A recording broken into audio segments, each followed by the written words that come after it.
So I think this is one of the hardest videos I've had to share and produce. Yeah, I think so. Anyway, for those who don't know who I am, my name is Dulce, and I am an animal communicator. But first and foremost, I am a cat mama. And this is one of my cats. You might recognize him. Some of you may not even know who he is. His name is Trip, or better known as Tripadoos. And you know, if you've been watching me for a while, you know that I do share about what the process is, the grieving process of losing a fur baby, of losing a cat, a dog, a bunny, a mouse, a snake, a bird. It doesn't matter.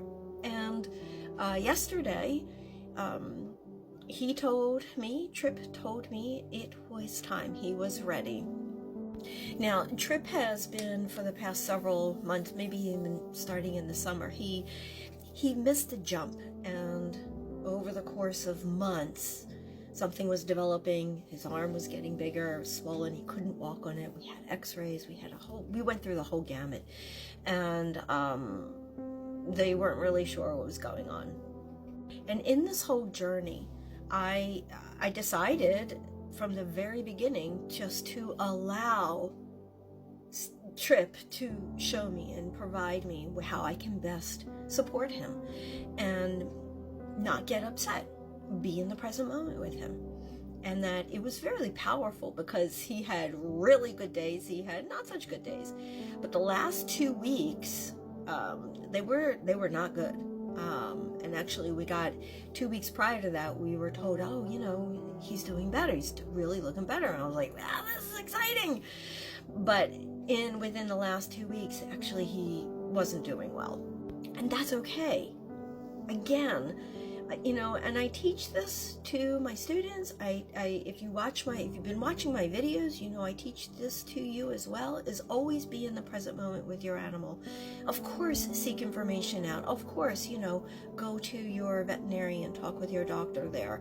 But the most important aspect of this journey that my Trippers has provided for me, and the soul contract he's provided for me, which I'll share that with you in a minute, is that giving everything space and allowing, because this was his choice. Animals always choose, right? They always choose, not just when they decide to leave the body, but they also choose all the different parameters of and the part of their journey that they want to experience, just like we do. I mean, you know, they have a soul contract with their higher selves. We have a soul contract with our higher self. So it doesn't matter just because they're in an animal body versus a human body. It just doesn't matter. It's the same. Everything applies to why we are here. We are here to learn, and the best way to learn, yes, we learn from the good times, but we really learn from the heavy times, the not such good times, and we can choose to look at those so-called not such good times as really a gift and draw from it such pure love and compassion and guidance. And that's exactly what I did yesterday when he told me it was his time. And it was so beautiful the way he told me, is that when we were at the vet's office, I knew he was in pain, and he tried to get himself comfortable. And as he was getting himself comfortable, I said, just, you know, go ahead, put your head down. If you know your time is right now, today, where we are right now, go ahead, just lay your head down. And he immediately just put his head down. Now this was when he was feeling pretty good. So but the point is that if you're in the present moment with your animal, regardless of the circumstances, you will experience such love unconditionally, such joy unconditionally, and it will be such an honor. And in this circumstance, with when an animal is ready to leave the body, you really know, it may be hard to process, it may be hard to accept. Yes, I get that, but it's not about us, it's about them.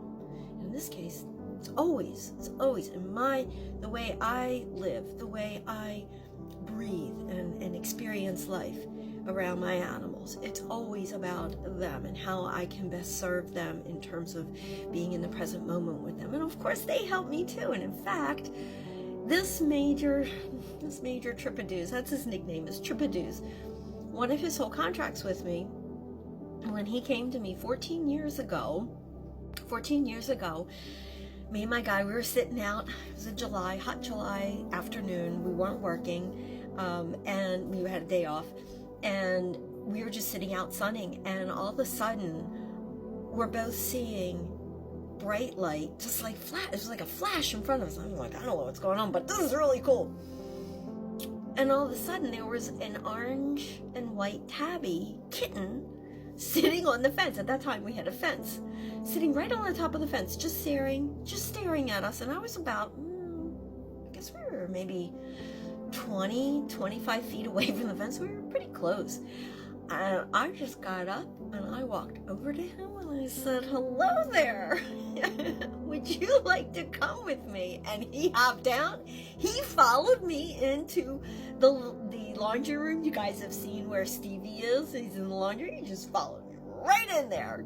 So I knew, oh my God, this is amazing. And he came to me at I was just 14 years ago, I was still struggling, sad, up and down emotions.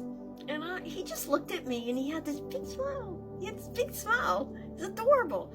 And I said, I'm going to call you my happy cat. You are my happy cat. And I'm so grateful you're here. And he just went like this.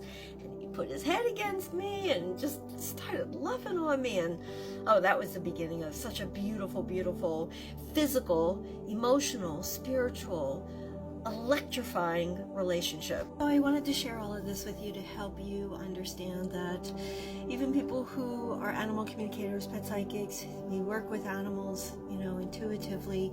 We also have our life journey with our animals, with our babies, cats, dogs, whatever type of animal they are. And it's just, I want you to, if one thing you can take away from spending a couple of minutes here with me now is that everything that you are receiving and experiencing in your life with your animals is you've set it up. You set it up a long time ago before you incarnated in the bodies you're in. And these life journeys, you can choose to look at it as a challenge or recognize that it's an opportunity to learn, grow, and become true to your true self, all through unconditionally accepting what you're feeling and processing it and allowing it in the unconditional love that your animal shares with you all the time. Trip does not stop being with me. This morning, or actually last night, right before falling asleep, Sugar was by my foot, and I just said, Trip, I feel you. Feel free to come closer. And I felt him laying against my upper part of my leg while Sugar stayed right by my foot, my left foot. So it was powerful. I just was so grateful. And he's here with me now. He's saying, yes, get your day going. Yeah, do it. All right, do a video about us. Go for it. Whatever it makes you feel good, because that's what the whole journey is about, is learning to feel good. So I hope you feel good after watching this beautiful video that Trip inspired me to do.